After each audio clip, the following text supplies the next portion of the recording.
আগামীকাল পবিত্র ঈদ উল ফিতর উপলক্ষে এর মধ্যেই সব প্রস্তুতি নিয়েছে সারা দেশের ঈদগাহগুলো।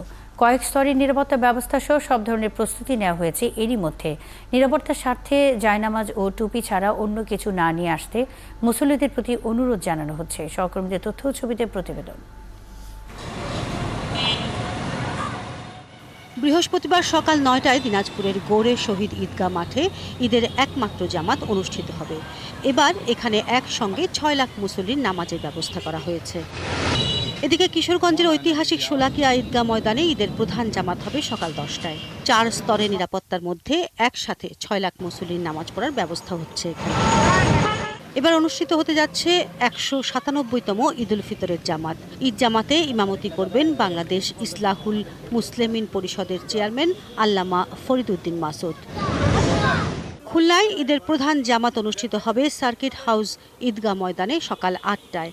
আবহাওয়া খারাপ থাকলে একই সময়ে টাউন জামে মসজিদে হবে ঈদের প্রধান জামাত। সিলেটে ঈদ উল ফিতরের প্রধান জামাত হবে ঐতিহাসিক শাহী ঈদগাহ ময়দানে। চট্টগ্রামে নগরীর জমিয়তুল ফালাহ মসজিদ মাঠে ঈদের প্রথম ও প্রধান জামাত সকাল ৮টায় এবং দ্বিতীয় জামাত ৮:৩০টায় অনুষ্ঠিত হবে। লালদিঘি চট্টগ্রাম সিটি কর্পোরেশন শাহী জামে মসজিদে ঈদ জামাত অনুষ্ঠিত হবে সকাল ৮টায়। রাজশাহীতে ঈদ উল ফিতরের প্রধান জামাত অনুষ্ঠিত হবে সকাল ৮টায় কেন্দ্রীয় ঈদগাহ ময়দানে। আবহাওয়া খারাপ হলে একই সময়ে প্রধান জামাত হবে হযরত শাহ মখদুম রহমকা জামে মসজিদে।